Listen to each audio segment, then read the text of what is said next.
Hey everyone, this is Jonathan Lack, co-host of Purely Academic. We made a giant, oversized show for you this month, and it is so much fun. We talk about a big heroic turtle named Gamera, and we review some awesome new video games, and we do some tremendously silly segments about birthday gifts and brat summer. And I really hope you enjoy it and that it offers some laughs and helps even in a small way to sustain you in the days and weeks to come. But I would feel profoundly remiss if I let this show go out into the world without acknowledging what happened this week in the United States presidential election and the fact that many of us are right now feeling scared and vulnerable and unsure of what to do next. I don't have any answers about what we do with these feelings, but I do feel that having a public platform, no matter how big or small, comes with the responsibility to acknowledge that pain and confusion up front, and that I would feel wrong letting this show go out pretending that it isn't there. I know our show is not a political podcast, at least not in the sense of Republican and Democrat electoral politics or debating public policy. But the title of our show is Purely Academic, something we picked because both Sean and I care about education. And the reason we see education as intrinsically valuable is because we know knowledge and speech and debate are powerful and meaningful things. So there is something essentially and irreducibly political about getting on mic every week and talking about the things we care about and trying to put them in a larger context and to educate ourselves and our listeners. We cannot and should not escape or shy away from that. The people who say that they are apolitical are almost always the most intensely political. The ones who most stand to benefit from a society that is lacking in knowledge and speech and debate. So while I know not everyone listening wants to hear about politics or doesn't want to hear about it from us, I want to talk just a little bit at the top of today's show, if for no other reason than the fact that a bedrock of politics and of education to me is honesty. Honesty about what you know and what you don't, and where you're coming from when you try to suss these things out. This year's election is a profoundly destabilizing event for me, as I'm sure it is for many of you. It's as destabilizing, if not more so, than 2016 was.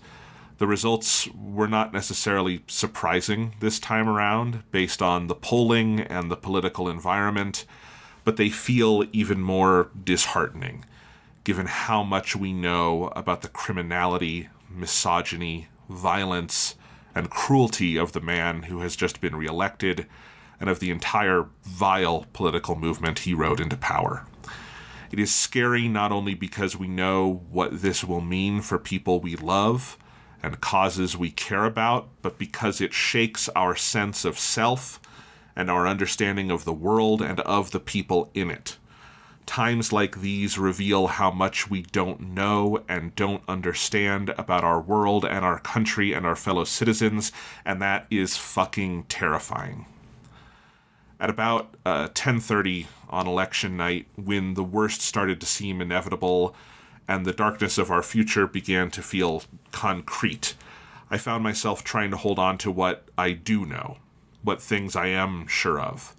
My dog, Phoebe, you've heard her on the podcast a couple of times, she was next to me, as she has been through all of the last 3 elections, actually, and through so many challenges in the last decade of my life, and that was comforting, not just because I love her, but because that love is stable, and it is unconditional. It isn't going anywhere. It cannot be challenged or rocked by any decision made by an election or a tyrant, and I started trying to think about the things I do know, the things I know for certain. I started listing them in my head. I know I love my family, that they love me, and that we will always be here for each other no matter what happens. I know the things that I believe in, that I believe healthcare and housing and education are human rights, that abortion, rights and women's rights are human rights, and a reduction in one is an evil enacted upon all of us. That poverty is an evil we allow into this world and not a force of nature. That all human beings deserve dignity and equality and cannot, by definition, be illegal. That everyone on the spectrum of sexuality and orientation and gender identity, everyone included under the banner of LGBTQIA+, deserves every measure of love and protection society can provide. I know that my heart aches especially hard for our transgender brothers and sisters who have been scapegoated and attacked here and around the world through absolutely no fault or action beyond existing. I know the things that bring me joy, like taking my dog on walks or out to the park, and I know that no election or governmental action can deny me that joy. I know that I love anime and video games and movies, and I love writing and teaching about them, and I love being able to talk to Sean for ludicrous, irresponsible amounts of time on this podcast and on Japanimation Station, and that the connections we've made with listeners are real and meaningful. I know that we will still be here come what may, however long we can, if only to provide a laugh or an escape in the dark times ahead. There is an angry and vindictive part of me that wants to say that Donald Trump, being the embodiment of everything that is awful and hateful and sadistic about America, is what this country deserves. That he is a mirror that reflects back the absolute ugliest parts of this nation, and that we will get what we deserve for being the way we are. But the problem with that reaction is that the word America is so illusory, and the word we is so concrete and yet multifaceted. America isn't real. It's an idea. It's a myth. It's a set of words and laws and structuring metaphors. It's a story we are told and that we tell ourselves. It is an idea capable of something great in the right hands and something apocalyptic in the wrong. Ultimately, it is smoke escaping through our fingers. What is real is the we, is Americans, is the people and the places we hold dear. And that includes all the people who voted against Donald Trump, and all the children who cannot vote, and all the children yet to be born into this world who are owed the best that we can give them. And there are simply too many Americans I love and care about and know to be good and vulnerable and deserving of so much more than this illusory idea of America that has continually failed them over and over for decades and centuries. So no, I do not think, and I refuse to think, that this piece of shit is what we deserve. I published a piece last week on the anime film Mobile Suit Gundam Chars Counterattack. It was sort of about the movie, but it was also about using that movie to work through my feelings on this election and the state of the world right now. If you haven't seen the film, its story is about the plot of its eponymous antagonist, Chars Noble, who has decided the only way to save humanity and renew the Earth is to drop a giant asteroid onto our planet, forcing mankind out into space and giving Earth time apart from us to renew itself.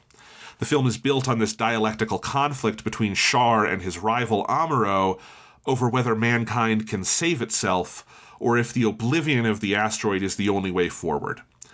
Obviously, in my politics, I think electing Donald Trump is akin to voting for the asteroid.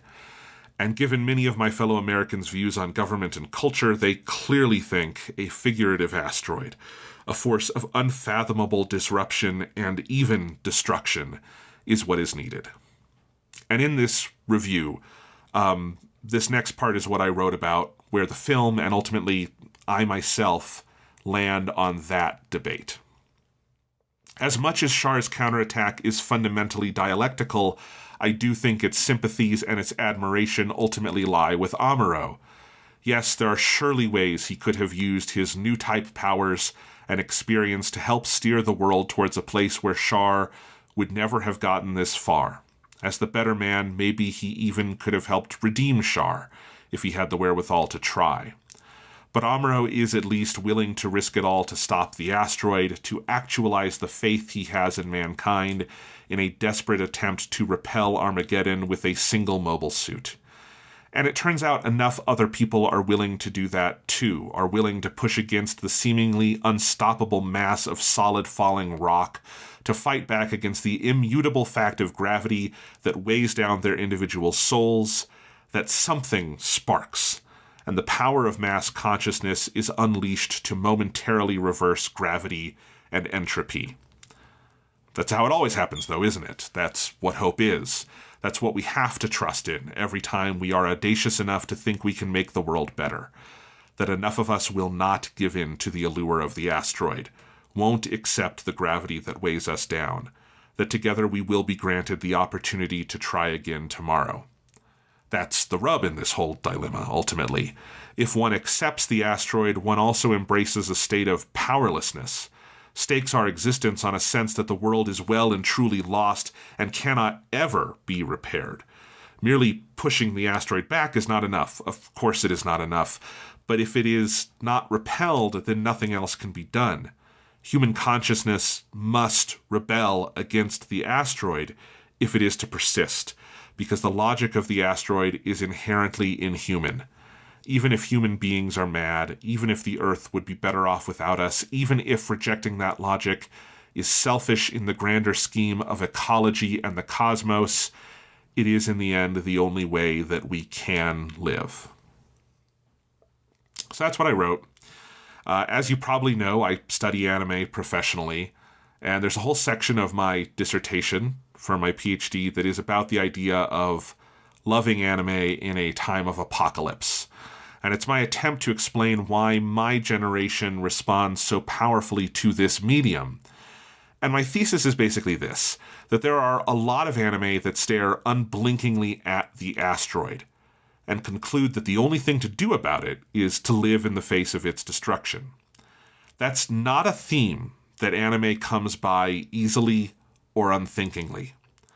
I think a lot about the early generation of anime creators, like Tezuka Osamu, Takahata Isao, Miyazaki Hayao, and Gundam creator Tomino Yoshiyuki, and how much of their work is about worlds on fire, worlds torn apart by technology and war, lives destroyed, land ravaged, governments unable to help the citizens who need it most. That is not an accident. These people either literally lived through the Pacific War or were at a minimum profoundly shaped by its after effects. Miyazaki has written about how his earliest memories are of the American fire bombings of Japan, as he was carried away from the flames on his father's shoulders. Tezuka drew manga during the war as a coping mechanism, drafting over 2,000 pages of comics while working in an asbestos slate factory in Osaka, a city whose eventual destruction by our firebombs he barely survived, and later recalled as a sea of fire out of Dante's Inferno. These are horrors most of us in America today cannot even begin to fathom. But over and over again, these men turned that pain into art. They built a whole new medium of expression on the back of that trauma, and they did so with intention. If you know Miyazaki's films, and if you're listening to this, you probably do, you'll know that over and over again, the tagline for his movies has been some form of the word ikiru, to live. That word is on the poster of Princess Mononoke. It is something his characters say over and over. The title of his most recent film, which we got as The Boy and the Heron, in Japanese, it's How Do You Live? At least half of his movies end on some kind of message about facing a broken world with the strength to go on living in it. It keeps being the only answer, and it's the answer you see in Takahata and Tezuka's work too. Tomino's career is this arc from abject despair to some kind of contingent hope, a hope rooted in the idea that people will go on living and experiencing and maybe, just maybe, doing better than the ones who came before. And I take these works and these ideas seriously because I know that art and those messages come from wisdom hard-won through absolutely wrenching experience. Maybe it's silly to root all these thoughts in fiction when reality feels so overwhelmingly oppressive. But I think that's also the point of fiction. In the episode of Purely Academic you're about to listen to, you'll hear Sean and I talk about the game Metaphor Refantasio. It's the new title from the same team that made the Persona games. And this theme is the entire idea behind Metaphor. It's a story set in a world that, at the outset, is even uglier and more unequal and more bigoted than ours. And the person the game posits as having the power to make that change, the protagonist, is the one who holds tight to this book, this literal collection of pages, this work of speculative fiction. And in that fiction, it imagines what a utopia might look like. And it is this thing that gives him power and his friends power, because there is strength in that imagination. There's strength that no one can take away from you if you believe in it. So maybe we have to hold tight too. The morning after the election, I woke up early, I was sick to my stomach, I let my dog out, and I fed her breakfast, and then I got back in bed, and I tried to fall back asleep. I couldn't. And I found all these thoughts I've just shared with you running through my head. That phrase, we have to hold tight, it kept repeating. And it got me thinking of this scene from one of my very favorite movies. One of those works of fiction that I hold tight to. In the darkest of times. I brought up the scene on YouTube, and watching it again reduced me to tears, but it also helped me heal just a little bit, so I want to share it with you too.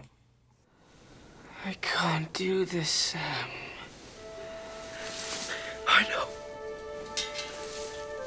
It's all wrong. By rights, we shouldn't even be here.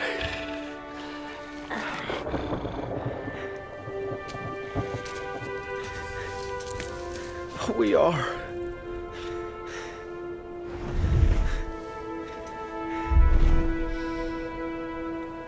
It's like in the great stories, Mr. Frodo. The ones that really mattered. Full of darkness and danger they were. And sometimes you didn't want to know the end. Because how could the end be happy? How could the world go back to the way it was when so much bad had happened?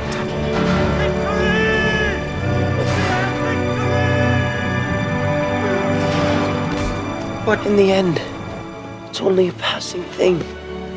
This shadow. Even darkness must pass. A new day will come. And when the sun shines, it'll shine out the clearer. Those were the stories that stayed with you, that meant something, even if you were too small to understand why. But I think, Mr. Frodo, I do understand. I know now. Folk in those stories had lots of chances of turning back, only they didn't. They kept going. Because they were holding on to something. What are we holding on to, Sam?